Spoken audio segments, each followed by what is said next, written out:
Now that you're here, let's get started. My name is Lucy Handley. I do adult programs at the Ridgefield Library, and I'm going to just introduce our poet laureate, Barb Jennis, who has a new book out, Blind Birds, and we're going to have an event at the library in person in June. So keep your eyes open for that. That's great. Welcome, Barb, and take over now.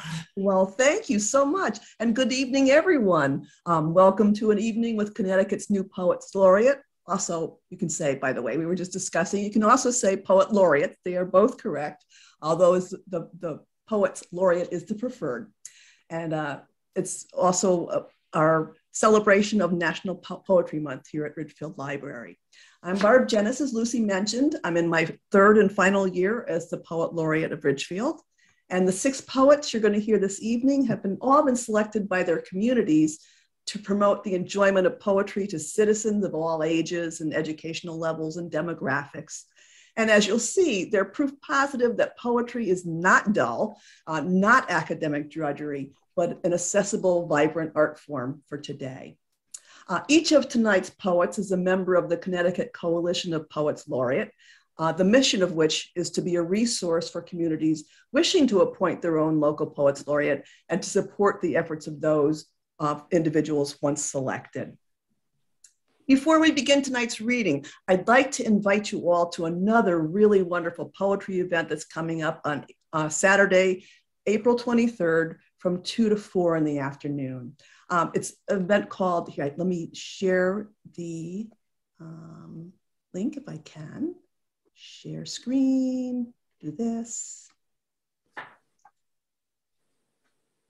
It's an event called Their Voices Heard at Last, Poets of the Witness Stone's Old Lime Project. And it will feature poets Marilyn Nelson, Antoinette Brim-Bell, Kate Rushin, and Rhonda Ward, who, working with historian Carolyn Wakeman, transformed some very limited historical documentation on 14 enslaved individuals into amazing poems that capture the inner thoughts and anguish of those denied their freedom. And the event is being presented both in person at the Meeting House in Ridgebury and also virtually on Zoom. It's co-sponsored by Ridgefield Library, the Meeting House at the Ridgebury Community Congregational Church, the Ridgefield Historical Society, Keeler Tavern Museum and History Center, and also yours truly, the Poet Laureate. And then tickets are available at, let me see if I can scroll down here, meetinghouse.life. It's kind of an unusual URL, but there are suggested donations, but not a required donation. So enough of that. Now back to tonight's poets.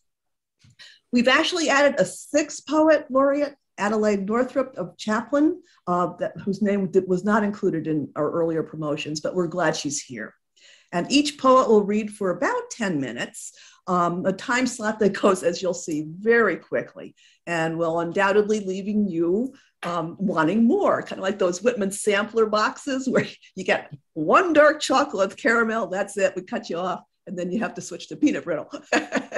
But we'll hope you'll attend other readings with these poets and others. And also don't forget your library, no doubt, has a wonderful poetry collection. So please enjoy reading poetry. All of us Poets Laureate have as our mission to encourage our communities to read, write, listen to, and enjoy more poetry. So let's get started. Oh, and also if there's time at the end, we'll take a few quick questions. If you hover in the bottom part of your screen, you should see a Q&A, put your questions in there. And if we have any questions, we'll take those at the end. So without further blather and bother, let me introduce Andrea Barton, who is a mother, daughter, poet, teacher, and now a Poet Laureate, in that order. Her work has appeared in many publications, including The Lab Letter, The Cleve Webzine, Broken Publications, Haiku Journal, and Bards Against Hunger, an anthology. In 2010, she published Leaves Pasted Akimbo, Poems for My Daughter. Most recently, she and other local poets, including the ever famous Jim Finnegan, published an anthology, Shadows from Unfinished Things. Andrea has taught creative writing, poetry, American Lit, and communications at Ram High School in Hebron for 24 years. She and her 18-year-old daughter live on 4 acres of, as she says, ticks, spiders, and yard work in Glastonbury. So please welcome Andrea. Hi, everybody. I know I only have 10 minutes, and I did time myself. I'm going to try and stick within that time frame, or I'll get the bell, I know. So I specialize in grief poetry, but that's kind of a bummer to be reading in spring. So I'm just going to get the 2 grief poems out of the way first, and then we'll move on to something less depressing. So in 2017, I lost my very best friend of my whole life. We'd been best friends since we were infants together. And so every year I write a poem on the anniversary of her death. And this one was the first one that I wrote, called Day 365. I am stunned by how heavy an empty space can be in a life. I am like one of those snow-broken trees in my backyard. I was ready, then all the weight was on. I wasn't ready. My life, the branches bent at odd angles, hanging tangled, about to let go. You left me no choice but to buckle. You left. And then later that year, in 2017, I lost my dad. So that was a rough year. And then we'll be done with the grief poetry. This one, my dad lived in Denver. And so the day after he passed, I got on a plane and went out to Denver. Returning to Denver, there are 100 million tiny lights, and you are not sitting and reading under a single one of them. You are not tethered to a dog waiting as he sniffs in one of the warm orange pools of all those street lights. They are slung in straight lines and curved ones, isosceles angles, or stacks of blocks staggering north, none of which are on your path. We bank to the south, and you are not there either. I watch ant-sized cars with their tiny spots of illumination slide along roads whose names I do not know, and you are not driving on any of them. I am returning to Denver, where I won't find you again. When you left, an explosion happened somewhere in the galaxy, and you became 100 million tiny lights in a pinprick on the sky. Brief portion of our evening is over with now. We can move on.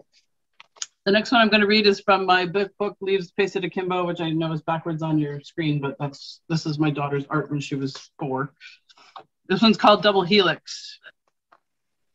100 years hence, there will be no trace of me, except a double helix in a drop of some stranger's blood that tells nothing about how scared I was on the first day of kindergarten, or how much CP Kavafi changed my life, or that cigar smoke means everything's okay.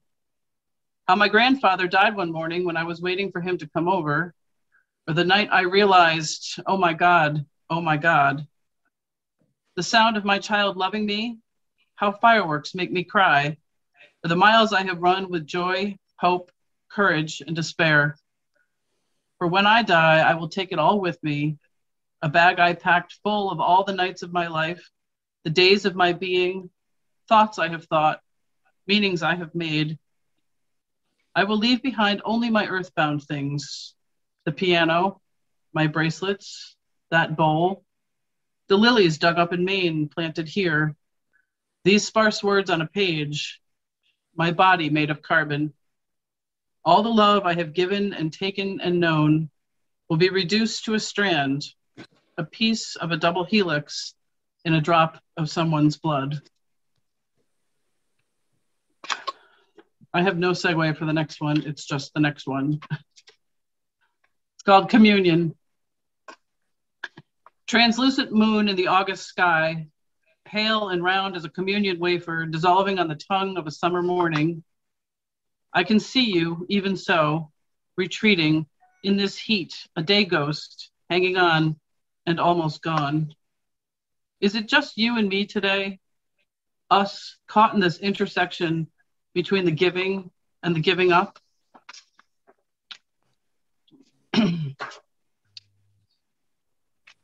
One of the ways I like to spend my time is traveling. And I have taken my daughter, she and I did a 1-month trip around the country in the car, and we're still speaking to each other, which I think is pretty great. And I took her, I had gone to college in Oregon, so I took her all the way to the West Coast, and we stopped here and there. One of the places we stopped was in West Texas, because we have family in San Angelo, which is, when you look at that big empty area in Western Texas, San Angelo's in the middle of that. So this one's called Plain. I remember that day in West Texas, one full circle of flat horizon, one stop sign, us stopped and stretching our legs in the rippling heat. It was about 1,000 degrees and we were squinting even behind our sunglasses. The cows looked like brown fish in a lake of yellow grass, everything fluttering, hovering near the surface of the earth, everything liquid and dry at the same time. It was just a moment between so many moments. The sky and the space were doing what they do to perception. I remember. Somehow the crickets were still alive. All right, I'm coming down the home stretch here. It's April and it's NaPoWriMo, and some people are doing the 30 poems in 30 days. I'm only 7 poems behind on April 7th. So the most I think I've ever made it is probably 28, which was darn close, but didn't complete it. But one of the problems, of course, is that you can't think of anything to write. So as I tell my students when they say, I can't think of anything to write, and I said, well, write about not being able to think about anything to write. So I did it. I got to put my money where my mouth is. They hold me to it. So this is called On Writing Poetry Today. There was no poem today. No knock, knock, knock, like a neighbor's call on the metaphorical door. I made coffee by myself and didn't even look for a pen or paper, because what need did I have sitting there alone this morning with not a poem in the world on my mind? And yet the hands of the clock moved purposely forward, step by step by step by step by step, as I worked my way through the grocery store flyer.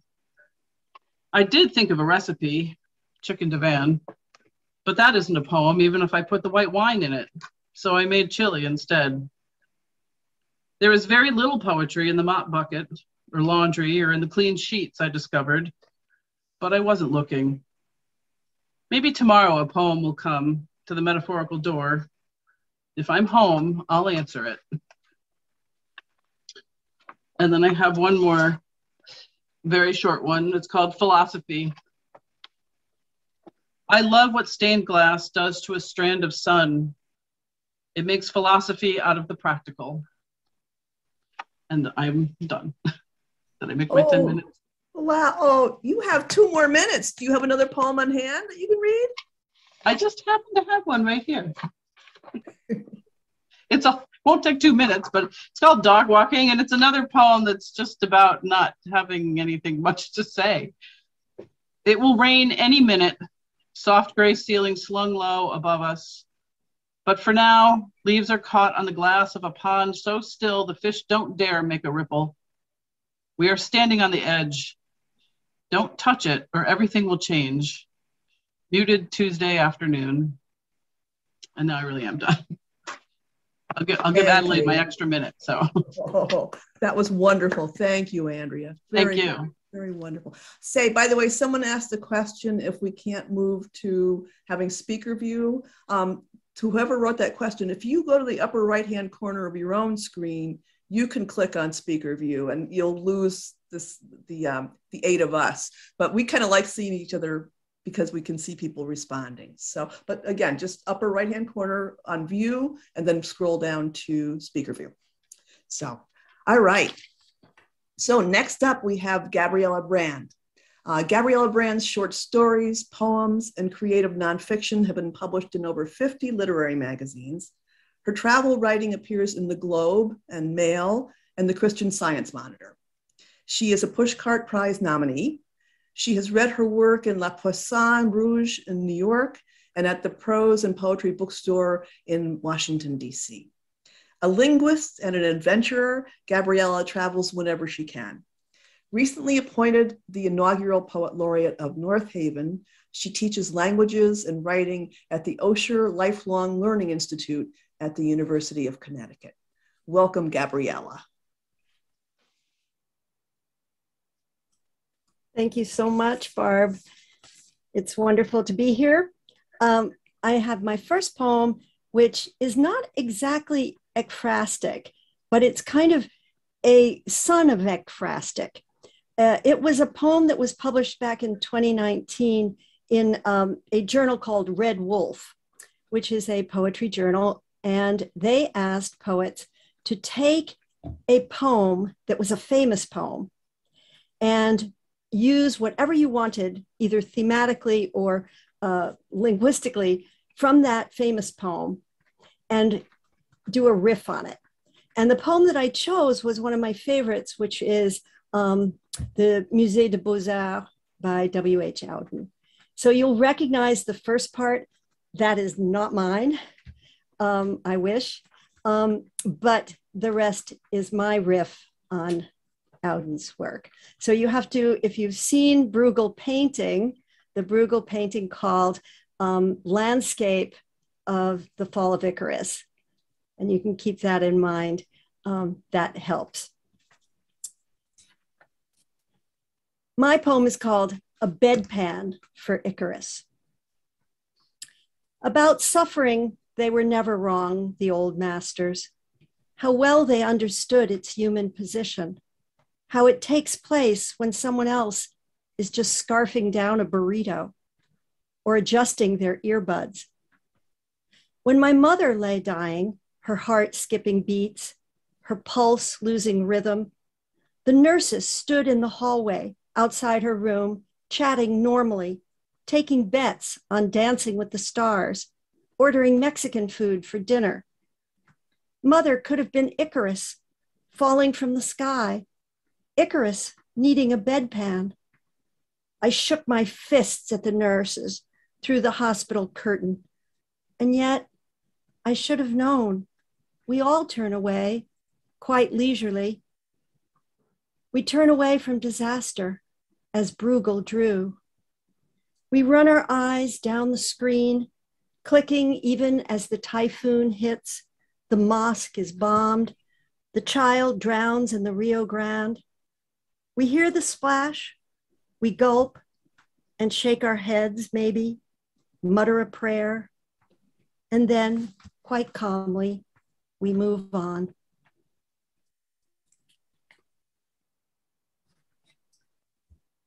Thank you. I was happy to hear that Andrea is inspired by traveling, because I certainly am. I spend a lot of my writing time writing travel pieces, not during COVID though. So I'm happy to read this poem because it takes me back to another time, pre-COVID, when I was traveling with a grandchild, and I went to Assateague National Seashore. Assateague is between Maryland, well, I guess Delaware, Maryland, Virginia, and it's the place where the wild horses are. Mm-hmm. And we took a tent and we camped on this little tiny edge of the beach, and you could hear the horses. And this is the poem that came out of it. It was published in a great little publication called Parks and Points, which maybe some of you know. They celebrate our national parks, our national seashores, and that sort of those venues. So this is Assateague National Seashore, and the poem is called Shelter.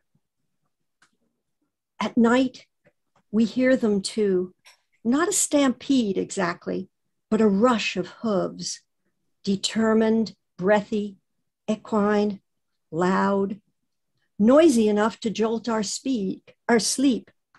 The grandson, a city child, not yet 9 years old, squeezes my hand and whispers, "Will they eat the tent?" No, I say, explaining that the ponies don't care for the taste of 70 denier nylon, waterproofed at that. We lie awake for a little while, the two of us alone on this sliver of sand, this shelter for the untamed, splintered between ocean and dust. "Where do the ponies sleep?" asks the grandson. but I have no answer. Maybe the rangers know, I tell him. We listen to the waves rolling against the shore, slapping, retreating, rolling again.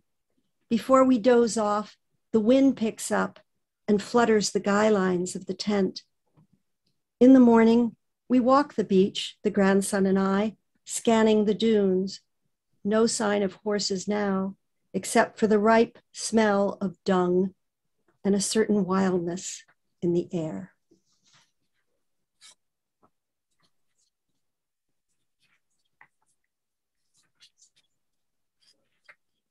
I did not time myself, so I'm going to trust that bell. I think I have some more time.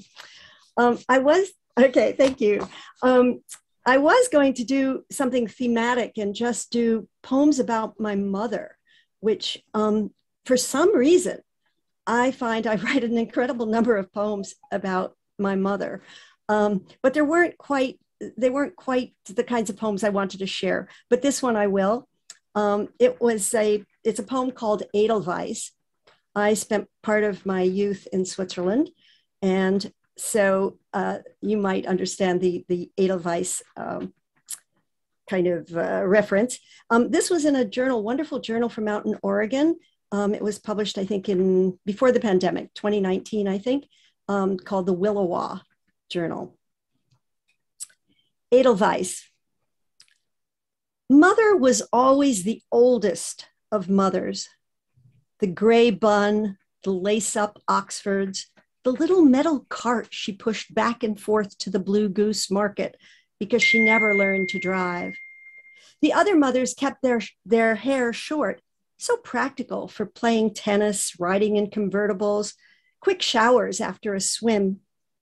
Mother, as the oldest of mothers, was a bath person.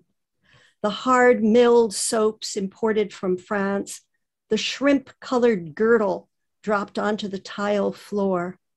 Sometimes she'd let me sit as a little girl on the edge of the tub, and I'd stare at the flat crepe of her breasts, the 2 or 3 hairs growing on her shins like thistle. Did I come from that body? I would ask. Yes, she would say, you were a bloom in the desert. Mother was always the oldest of mothers. Not frail exactly, but Europe was in her bones, something slightly brittle. Child rearing held as much fear as pleasure. Wet socks, drafts, sniffles, prunes. Frugal too she was, because there had been a war. She knew people who had eaten shoe leather, put sawdust in their bread. She could not bear to watch me toss a half-eaten apple in the trash. So much waste in this country, she would scoff. Mother, as the oldest of mothers, didn't like surprises. The questionable report card, the note from the teacher, it was best to prepare her. She'd pull her bifocals way down like a window shade. Her brow would furrow. She had already had the ultimate shock, the one that had turned her auburn hair the color of ash. Once she told me how she thought the doctor had been joking. But then you appeared, she said, the Edelweiss of my winter.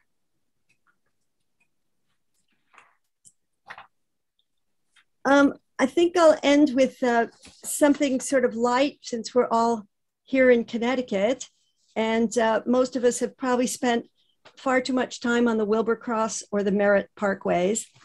And sometimes I'm on that route and I see the turkeys. And I spent a lot of my career working with middle schoolers, and I love middle schoolers. And those turkeys always remind me of middle schoolers, kind of the way they kind of hang around. So this poem, I'm imagining them as middle schoolers in a band. It's called The Wild Turkey Gang. It was published in Switched on Guggenheim in 2013. The Wild Turkey Gang. There are 9 or 10 of them with their mottled feathers slicked back, sullen and shifty-eyed, loitering on the planted patch near the highway tunnel. watching the cars go by like a bunch of teenagers with nothing to do. Now and then, one of them pecks the grass and sways slightly as if he's stoned and mellow.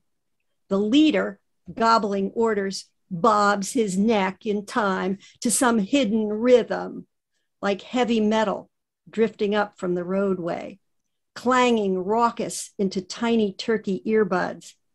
Motorists gape, but the birds stand with practiced indifference. They only care about gang rules and working on their strut. Wonderful. Thank you, Gabriella. That was wonderful. Thank you. Your delivery in that last one was just perfect too. That's very fun. All right, our third poet is the new Poet Laureate of Bethel, Rick Magee. He's a native Californian who received his BA in English from UC Berkeley and his MA from California Polytechnic State University. Rick moved to New York to continue his graduate studies, receiving his PhD from Fordham University in 2002, and then joining the Faculty of Sacred Heart in 2003. Rick's research interests include 19th century American literature, especially sentimental lit and eco-criticism. Among his publications are articles on Susan Fenimore Cooper, and he edited a reprint of Cooper's only novel, and I probably will pronounce this incorrectly, Eleanor Wylis. An avid outdoorsman, Rick ranks in the top 10 of local competitive cyclists. So take it away, Rick. Thank you, thank you. I have some California poems. So I'm going to start off with a couple of California poems, and then I think we'll go to Ireland after that. So this first one is called No Trespassers. I grew up in Morro Bay, which is right on the coast, and there used to be a pier owned by Chevron Oil Company where the tankers would stop out at the end. So that was what I grew up around. So no trespassers. The sign appears one day on our usual path. Daddy, what does no trapsers mean? I ask. I then add the knowledge that our daily walk is a crime, according to the state of California, to the little bag of anxiety I already carry around. Dad grabs the sign, levers his foot against the post, and heaves. The sign pops off, satisfyingly complete, and I scan nervously, expecting swarms of cops to descend upon us. Dad trots down the cliff path to the edge of the waves and frisbees the sign into the Pacific. Stooping, he lifts a glob of escaped crude, which he, teeth bared, shakes at the pier looming ahead. Returning uphill to the post, he places the blob atop. A slow, sulfur-smelling ooze begins unscrolling down the post. I listen in mingled fear and excitement as Dad and his would-be monkey wrenchers scheme over pitchers of cheap beer and Hofbrau sandwiches to poke a finger in the eye of the Chevron Corporation. If vivid plans nursed in front of driftwood fires had real power, the sparks and pops would be reborn enlarged, collapsing the pier into the sea. The tar-topped post remained unrepaired. An El Nino storm accomplished what Dad and his cabal could not. And beachcombers piled into cars and forgot they ever needed to scrub oil stains from kids' feet and dogs' paws. All right, I've got this next one. It's kind of a funny story around that because it started off as a story that I tell my American Lit students when we're doing 20th century poetry.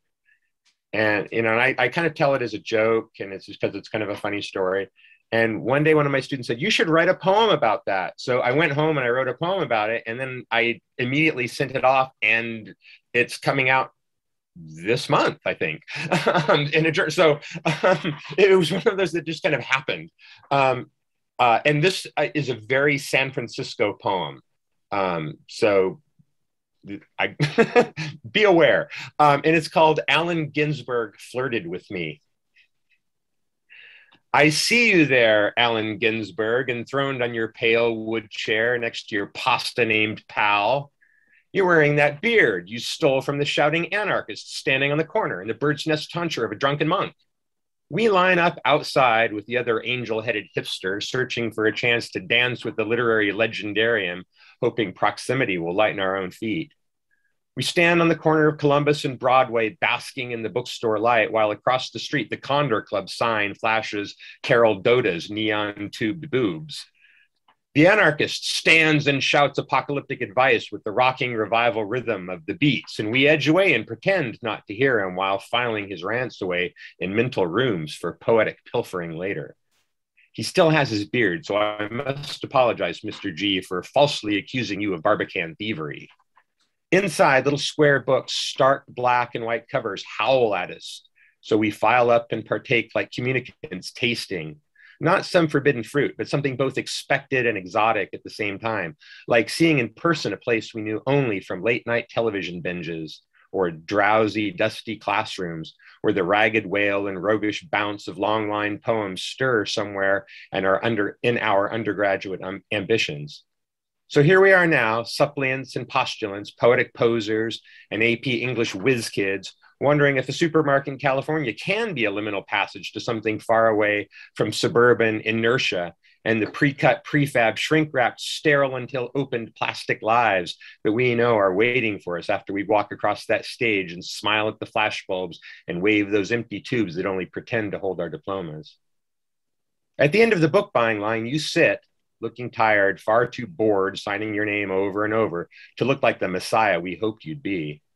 And we need you to tell us who killed the pork chops, how much change we must dig out for the bananas. And we really, really need you to tell us that you are, in fact, our angel, to tell us that poetry will save us when our parents told us it would only cause misery and heartache, that iambic pentameter will never pay the bills, and octameter, a catalectic, never saved anyone from that telltale heartache with the demon rum or any other ill devised by the man. So if you are our reluctant Messiah, Ferlinghetti standing next to you is our evangelist, spreading the word and making sure we wait patiently in line until we can hand over our precious copies for your scrawling pen. It's my turn, and you look up and then down, then quickly back up with a smile fracturing that beard and your hand reaching out to shake mine. And you offer some small talk, like some remembrancer designedly dropped words that shoot through my head like neutrinos, leaving only a memory of having heard them.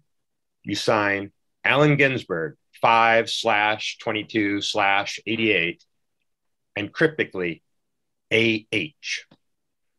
Back on the sidewalk in front, the anarchist is packed up and flown. I stand where he ranted and stare at the book in my hands. Heather pokes me in the ribs with lascivious glee. He was flirting with you, she all but shouts around the laugh, shaking her frame. No, I protest, no way. But I file the idea away, something to take out when the words falter and hide, something shiny, a city light that will sustain me and illuminate my way. I'm not sure how much time I have left. 2, 5. All right, okay, I've got, let's go to Ireland. Sacred Heart, where I teach, has a campus in Dingle on the West Coast. And I teach there whenever I can convince them to let me do that. And my favorite place in the entire world is just over Connor Pass, a place called Peddler's Lake. So this I wrote about there. It's called Little Boy Coombe. And Coombe is the Irish word for a quarry lake, which is a lake that's carved out in kind of a circular fashion by limestone, and then left kind of a dam that forms the lake. So Little Boy Coombe, that's my son, who goes with me when I travel. His red cap and blue jacket reflect on the surface of the quarry lake. His eyes move from the cirque ring behind to the rocky face mirrored in the tarn. What happens when you mix green and black? The easy answer is dark green or greenish black. The true answer is you get the wet stone cliff throwing its protective arm around the lake and rain-drunk grass. The sheep inspect us with flat ovine stares and suspicious ear flicks. Why do the sheep say ma, ma, ma? Why is he running away from us? Sheep speak the language of rocks and grass and gorse and ferns. Don't chase them, for they will lead you to fairy rings and she forts. Mud, thick and rich as chocolate, wants to eat our boots. Tiny flowers glow like candles on a birthday cake. What happens when you mix black and white and green and purple and blue and yellow? You get a mess that will stain the bathroom sink when we clean your brushes, but you also get the scarf of the sky draped over Connor and Brandon. He passes a small stone shard for me to pocket. It befriends 3 shells from Kumino. Is everything made of atoms? The glacier-cut Silurian sandstone is. The grass, the lichen, the ferns that challenge us to come up with new synonyms for green are. The crow cawing to catch its echoes is. The dainty-footed sheep dancing on tumbled moraine is. The 2 magpies bringing feathery luck are. The soft air caressing your cheek is. The blood we share is. But the joy you feel when you stand on this flat stone, your toes kissing the dark waters, your nose inhaling the scent of peat, is not made of atoms. It is made of sunlight and cloudlight and half-remembered dreams. I think that is probably it for me. Oh, 1 more minute? Do I have something that short? Okay, let me do chocolate chip cookies. I just wrote this one for my son as well. Our favorite thing to do is bake chocolate chip cookies. You are getting good at cracking eggs into the mixing bowl. If a little shard of eggshell falls in, I taught you the trick to fish it out. You measure the brown sugar so carefully, and I see you sneaking a sweet pinch to your mouth. I taught you to pour a generous dollop of vanilla extract and ignore the recipe's restrictions. Flour can get messy, so I pour it in, and you smack the sides of the mixing bowl to knock the flour down into the center where the mixing beater swirls. I didn't teach you that, but you watched me do it so many times. We line up little puffy mounds of cookie dough on the big baking sheets, and you watch anxiously to make sure I leave enough dough in the bowl for us to eat later. You do a little dance in front of the oven as I lip sync 80s songs into the spatula. We sit on the counter with matching glasses of milk and lick clean the bowl and beater until the timer on my phone chimes out and interrupts Depeche Mode. And the smell of chocolate chip cookies makes us briefly wish we had waited and not killed our appetites with all that dough. You smile as you take a cookie still warm, molten chocolate staining the napkin, upstairs to your mama, and I pile our dishes into the sink. Wonderful. Thank you, Rick. Wonderful. I love the poems to your son or with your son. Okay, so next up, we have Adelaide Northrup. She is the inaugural Poet Laureate of Chaplin, Connecticut, an authentic quiet corner town. While parenting 3 daughters, Adelaide joined her town's volunteer ambulance and eventually became an EMT instructor. In her late 40s, she earned a private pilot's license. In her 50s, she took a Grand Prix racing course and enjoyed vintage racing. In her 60s, having sailed her entire life, Adelaide became captain of a small cruising sloop. And in her 70s, she wrote a feature article for Soundings magazine. And when Adelaide entered her 80s, which you won't believe she has, her children nominated her to Chaplin's Poet Laureate search. The resulting appointment, she said, surprised her. I don't think it surprises us. So Adelaide, please share your work. Welcome. Thank you, Barb. Am I showing on the screen? Well, you're great. Yep. Since I've been given 10 brief minutes for my first ever Zoom presentation, I'd better begin. My awareness of mortality has been enhanced by this pandemic, and humor is one of my refuges. The slippery slope. Daily crossword puzzle solving keeps my dendrites from dissolving. Disappearing keys and glasses add me to the Magic Masses Senior AARP block. I feel the ticking clock of time, whose metaphor is mixed running through my fingers. Fixed in mind, 70, a meager when allotted to us. Though every day is extra now, I cannot easily adapt to limitations once thought apt. I will not drive sedately till my reflexes demand it. Still, I am not sure what seemly means. I hope to keep on wearing jeans and rise up on the playground swings. pontificate on many things, write poetry, essay to know those things I missed so long ago when I was young and green and sure that I knew who was wrong and more. At this point, I'm now aware that others see me with white hair, acknowledge what I do ain't hay, especially for my age. They open doors and smile and say, we hope you're having a good day. They see me as determined fragile.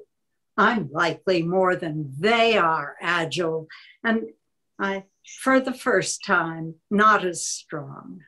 I can't pretend for quite as long.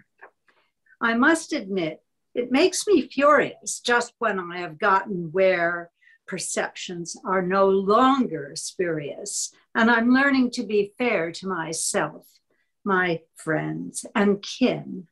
Sedentary joys ensnare. Put your feet up. Rest your chin upon your hand when weary. Sleep before your vision's bleary. My telomeres have gotten shorter, lessened in the great divide. This life will give me little quarter. Stress comes out of someone's hide. Yet I'm determined to continue maximizing each day, gain in the spirit and the knowledge evanescent of my brain. I have another reminder of a sort slightly different, and as one of my daughters told me, done to death. Vintage. Friendship's not like wine. Warmth and light improve its quality. It should not be left hanging on the vine nor uncorked for rare occasions, but should flow freely. The age of wine has limits. Undrinkable should be unthinkable for friends. Time's too short to make amends. Science is for the strong and confident. It leaves no margin for ego. This poem is called Coagitation, my very own word. This line is straight from here to there, yet not the shortest route. The surface is unlike the air. Solutions don't compute. Reality is still unseen and also unexplainable. The sacred cow is grazing now in pastures unattainable. Her dangerous powers expressed in our fear of her reflection. We want to know that we can go somewhere to find protection, but finite has its limits, and the infinite's unthinkable. Still, the taste of truth excites our youth, though the Milky Way's undrinkable. The sea is my comforter. Love affair. I shout defiance at the surf as it attacks the sand, biting and licking with a kiss of maddened passion. The sea's breath hisses in my ears, undermining my reserve. In this place, where change is constant and survival is comprehensible, I feel the fierce joy of union with my origins. Voyage. The cold wind on the surface smooths the wrinkles where we hide. The rocking of our beings soothes the hollow space inside, reminding us of those home truths regarding time and tide. What is called a quiet sea hosts a family of sounds. The hush of wind, the hiss of foam, our vessel lifts and pounds. Our common cradle in the ocean disorients us with emotion, shakes the ego-founded notion, independence without bounds. Sharing tasks, we cope with weather, dealing jointly with whatever floats us safely and together till we reach our common grounds. And these next few pieces are run together as a pilgrimage through the human condition. Hunger, a natural longing, not to be denied. Thirst for life, food for thought generating an aside. Can your brain get fat? Is what's called stretching your mind that? Diet, moral fiber, the bran of gut reactions, keeps life honest. The stony path, dreams like drying pebbles fade when lifted from life's running stream of hope. Thinner, pounded flat and flatter, I have become transparent as gold leaf glued to someone else's form. Disillusionment. Nothing is sacred, thought the youth, affirming thus his faith in truth. Is nothing sacred, ask the old, who wonder why their faith grows cold. Language. Though a touch outweighs 1,000 words, it limits what we are allowed to say beyond my courage to endure a lifetime circumscribed by may. Of warmth, stove. Here is heat which saps my consciousness and will, sinking into the warmth of rainy mornings, curled inside the curve of him, I've lost the strength to move my basking self. And finally, the resurrection of joy in beauty. Coming home, leaves, fall's brilliant compensation for days of gray precipitation. I cherish walking, the crisp sound of scraps of color on the ground, reminded that this very road must lead to winter. Yet the goad premonitory of its breath illuminates this shroud of death, which warms my mind and wraps the earth, releasing incense. Rebirth seems so far away. The bitter cup of shortened day holds wine of wind in barren limbs. Ahead, the cross of seasons looms. With icy crystal, cloth of snow, the supper table's laid. The silver light of afterglow diminishes the chill of fate and resurrects upon my plate a hunger freshly made. And thank you all for listening.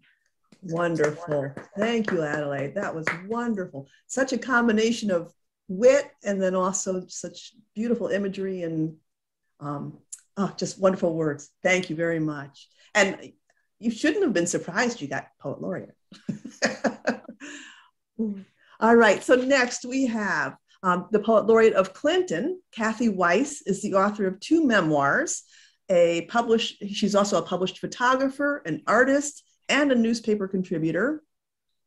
In middle life, Cathy embraced her passion for the arts when she projected her background in science, health, and social work into her own creative work.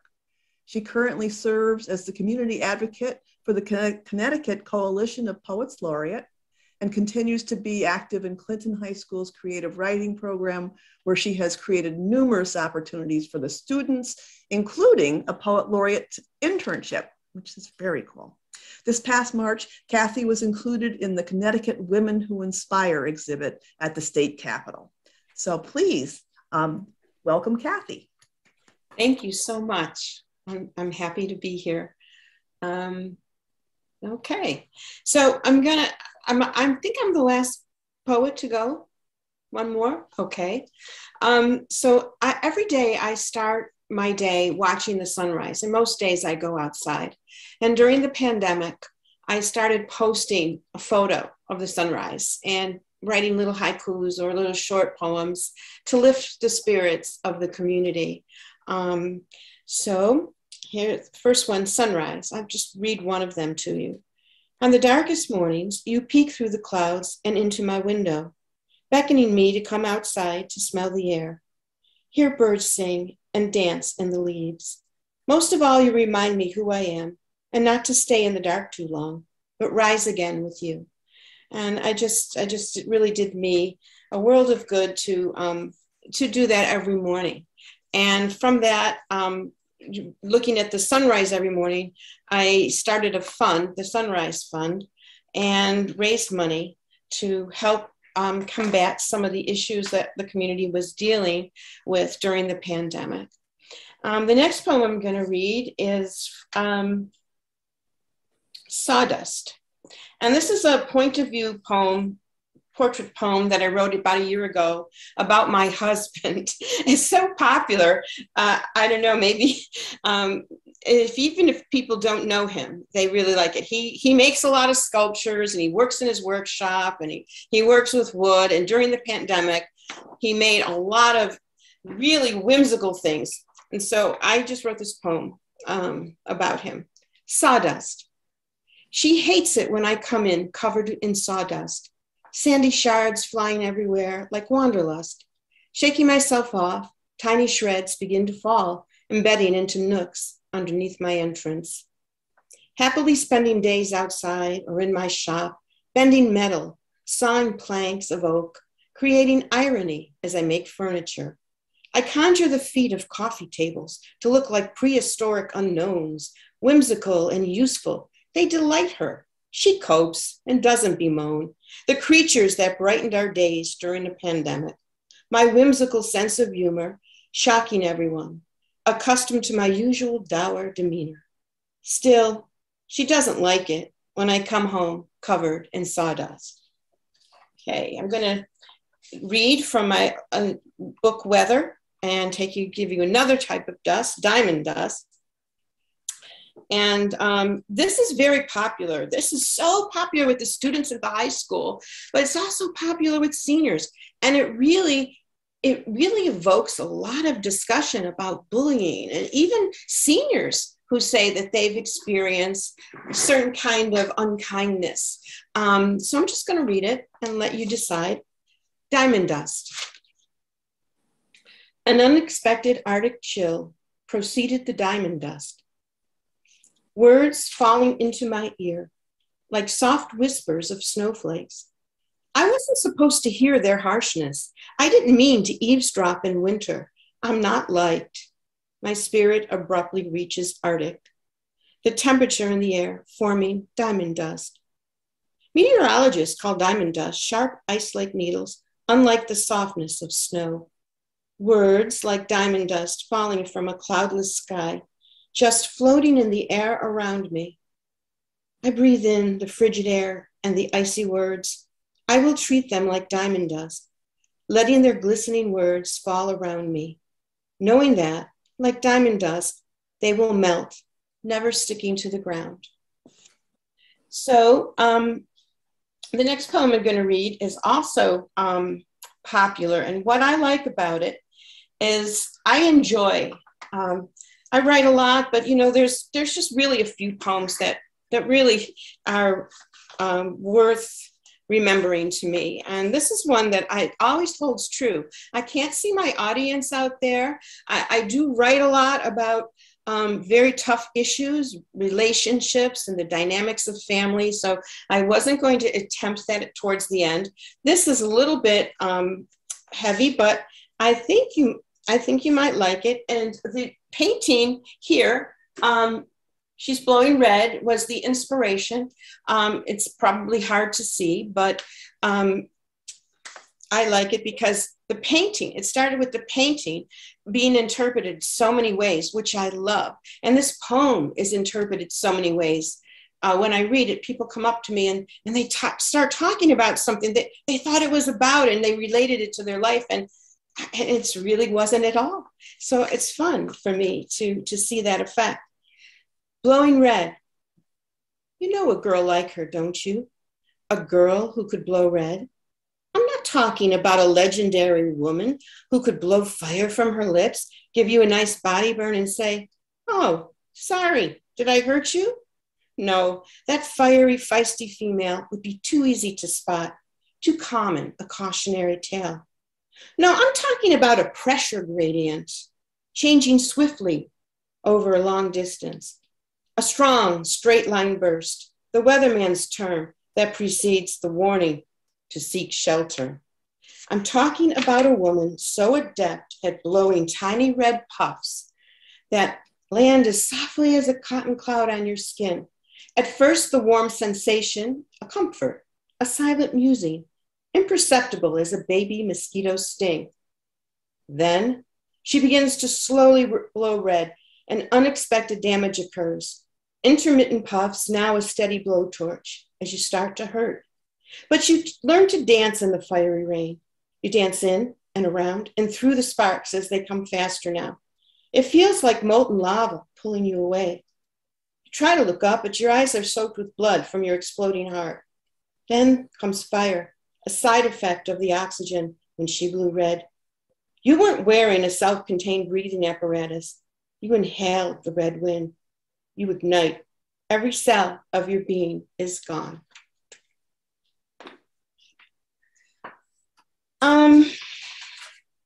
I mentioned I like to heal my community. And, you know, one of my Sunrise Fund in partnership with the Community Foundation of Middlesex County will be funding a benefit concert on May 1st. Students are going to be reading, but it's really dedicated to suicide prevention and depression, which is so prevalent. It's prevalent in the schools.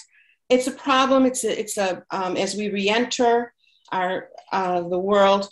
But anyway, just like I look at the sunrise, I look at the moon every evening. And on the day that we had our most recent occurrence of a self-termination in my town, I looked up at the moon, and it was the snow moon. And it was bright orange because it was kind of stuck in a cloud of clouds. And I wrote this poem, and I felt it comforted the community. The feedback that I got was that it comforted the community. Now, this is one of the poems I will be reading along with T.S. Eliot's for quartets. Joe's Snow Moon. Tiny stars hide in the blanket of night. Ripples of light glow in the tide. Puffs of clouds, some white, some faint in the sky. Some puffs muffling our cries. Why? Tell me why. Random acts of nature. Can you illuminate unanswered questions we did not precipitate? Unexpectedly, prematurely. No words rhyme with orange, and there is no reasons to explain the treasons of random acts of nature taking our boys. Finally, I am going to read something that I am going to dedicate to all of you. And it is, my husband and I created a sculpture. We had last year, this is a sculpture, I painted with inks, and it seems simplistic, but the angles, it's very difficult to get these angles. It's a small sculpture. The title of our show was Iron and Ink, and we raised a lot of money, which put into the Sunrise Fund, which will actually be funding the benefit concert. But anyway, I'm going to dedicate to you. This poem is about diversity. And we are all new poet laureates. We're all diverse. But, you know, when I read the last paragraph, I'm dedicating that to you, the last stanza. Iron and ink. You are iron, abundantly present in the world, essentially present in mine, plentiful in the sun and stars, soft silver gray, you shine to light my world. Iron, you are my strength. Your many malleable forms bend to suit me. You are ink, able to bind with so many things.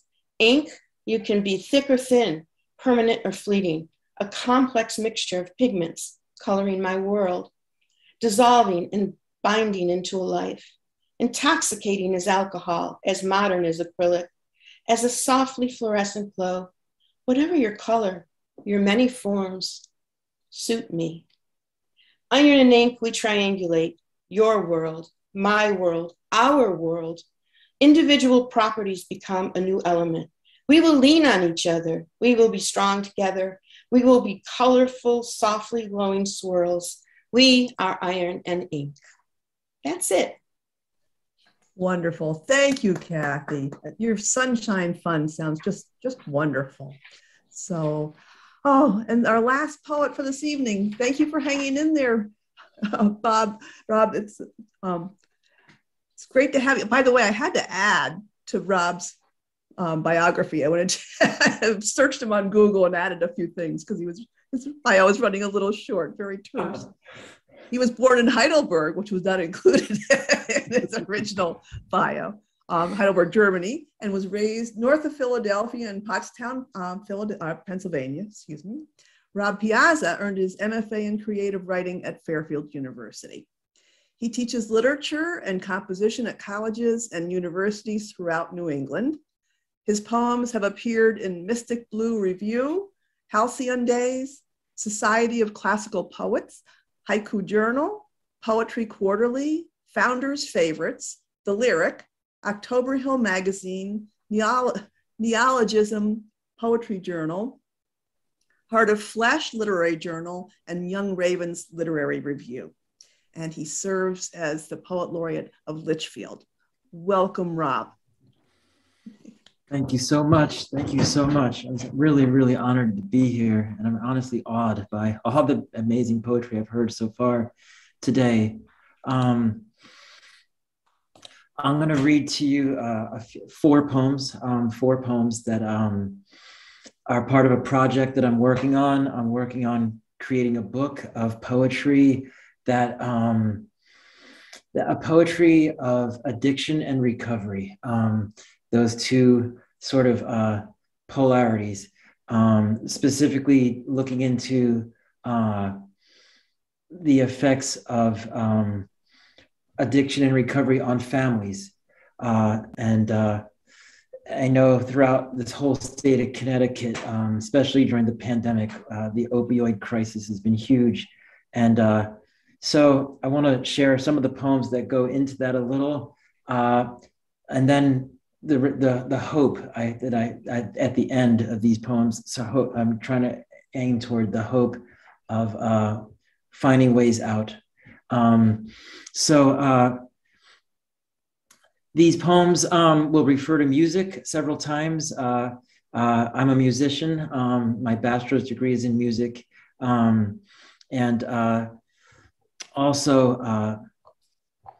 well, let me just start. The first poem is titled Adagio, and which is usually a slow movement in classical music. So Adagio. I remember coming home from college to a house where I had never lived for our first Christmas Eve after you, like Herod, chose to leave with Cheryl, the hot new fitness trainer, sporting her leopard skin leotard. The nasty card she left in the elevator devastated Mom with news of your affair. Neither Marcy nor I could acknowledge the empty seat at the dining room table. Amidst the carols, Mom too was unable to grieve this loss that felt like death. I couldn't stomach Christmas meat. Every mouthful fed my anger. Neither could we celebrate the birth of Jesus lying in his manger. Speeding down streets of North Miami Beach, past royal palms wrapped in sparkling lights, we fled to the movies at the Lost Oasis Mall, abandoned except for a flock of Orthodox Jews. I had never felt so utterly alone, watching Platoon by Oliver Stone. Dad, why did you decide to go, leaving Marcy and me on our own? I wept through Barber's Adagio for strings in the scene when Elias gets shot. Elias, who'd been left behind, raising his arms like Christ on the cross, while the character played by Martin Sheen looks down on the war from his chopper. Afterwards, a late night shopper pushed his cart across the vacant lot. That first poem is set in Florida, as you heard, and we'll come back to Florida in the fourth poem, the last poem. But these two in the middle go back deeper into the character's past, to ancestors. The title of this next poem is called Mazurka, which is it's like a folk dance in 3/4 time. And you can't see here, but the form of the poem is written in tercets. So you might be able to hear that. Anyway, so Mazurka. When I botch a chord or buzz a 16th note, Grandpop whacks my wrist with his horsehair bow, slick with rosin as a hickory stick. He looks like a rider from Tennyson's Light Brigade, charging the Cossacks. Grandpop slays his violin. Above the bar in his cellar, above his bottles of brandy and gin, he displays the Nazi saber he'd swiped from the corpse of an SS officer, the sword he'd found somewhere in France after a battle. The dead were strewn across a field like notes on a musical score. As a medic in want of thread, he'd borrowed horsehair to sew a gunner's fingers back onto his mutilated hand. The gunner had been a drummer in the army marching band. Now he wants me to attack this mazurka with my guitar, starting at the 7th bar. Grandpop strikes his music stand with his bow, his rider's crop, a strident general giving commands. This next poem is set in Pennsylvania, and it's titled Elegy for Betty, my grandmother stricken with Alzheimer's. It's in 2 parts. The first part. And in this poem, at the very end, there will be some German language. And I'll translate it after, but I think it's better to just hear it first. So, Elegy for Betty, my grandmother stricken with Alzheimer's. 1. A blizzard of static blows across the screen. Alone in the TV room on the 2nd floor, you do not recognize me anymore. I lament the loss of crossword puzzles, romance novels, Afghans in which I'd cuddle while we watched an episode of Mary Tyler Moore. In the background, I'd hear your darning needles clicking like a metronome. This was home. In Schmittsville, factories are catacombs, Bethlehem Steel and Mrs. Smith's pies, Neapco, Penguin Polish, and the demise of Snyder's Pretzels, Dollar's, and Firestone. The Schuylkill River floods her banks of clay, eroding Arm & Hammer Boulevard. Heaps of metal rust in rail yards where Sears and Roebuck parking lots decay. Steel girders fade to pale green on bridges made of rivets, bolts, and lead. Muskellunge and pickerel have fled the waters where they once had been. I lament the loss of narrow rows of corn, of fields plowed by green and yellow tractors. Behind your yard loom nuclear reactors Uncle Bill had planted in '79. 2. An engine severed from electric trains repeats its useless loop around the track. Like a sparrow in a cage, you're trapped watching reruns of Hill Street Blues. Occasionally, your channels get reception. You say, we've got to keep on trying. Even though I know you're dying, I tune you into evening news. Marianne is coming for Emily's shower. For Christmas, Marcy bought Samantha a horse. Albert, my father, is getting his 2nd divorce. Matthew releases anger at the archery range. Pennsylvania farms and Lutheran steeples, it hurts to watch you lose your mind. I lament the loss of Knifer Road, where you're boiled marrow into scrapple. Banished to the spare room, you close the curtains of your eyes. Downstairs, Grandpop slays his violin, rehearsing Brahms's German Requiem. Your hand forgets the cabinet of glass, where figurines of skaters gather dust. Painted porcelain cardinals will outlast, denn alles Fleisch est wie Gras. And that last phrase in German comes from Brahms's German Requiem, which means in that phrase, all that is flesh will become grass. Barb, how are we doing on time? 2 minutes. Okay, I'll end with this fourth poem then. This poem brings us back to Florida and to an earlier part in the character's history, and I hope ends with a upbeat, and it has a sort of anapestic feel to it, a little bit of a rhythm. So the title is White Marlin. Running in the Gulf Stream, bouncing in the chop, miles from Miami, my father at the helm, I spy a patch of weed more orange than brown, sargasso glowing phosphorescent atop the purple abyss. Suddenly, an explosion of spray, an overwhelming splash. A white marlin launches torpedo-like a flash of Florida sun. Turquoise and aquamarine striations line its flank. Its back, the neck of a thoroughbred cavorting off our starboard bow. Slicing ocean, mighty Poseidon racing ahead of our skiff, outboard at full throttle. And that's when I decide to leap, like Geronimo off a runaway train onto a speeding stallion, and ride like Orion on his mythical dolphin, grasping spikes of dorsal fin, pectoral blades like stirrups, my marlin a bucking bronco in this ocean rodeo.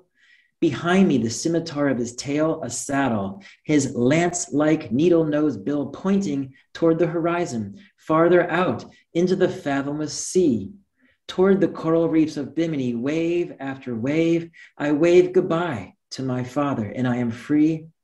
I am free. Wonderful. Thank you, Rob. Wonderful.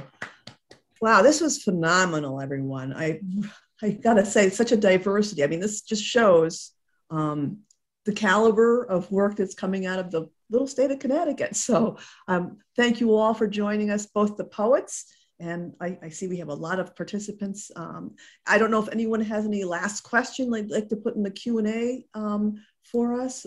We'd be happy to answer any question you might have. I know we ran a little bit longer than we expected, but we'd love to take on a question or two. So far, I don't see any questions. No, I don't either. Oh, well, maybe comments. Just comment. Yeah. Yeah. I hope you checked the chat, because there were some wonderful comments for everyone. So, well, then I guess, what do you say, Lucy? Should we call it an evening?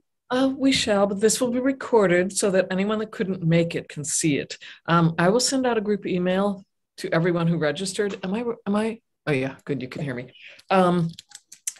And I'll share the link with you as well, if you know people that would like to see it. Okay? Wonderful. Thank you so much. Thank you, Barb.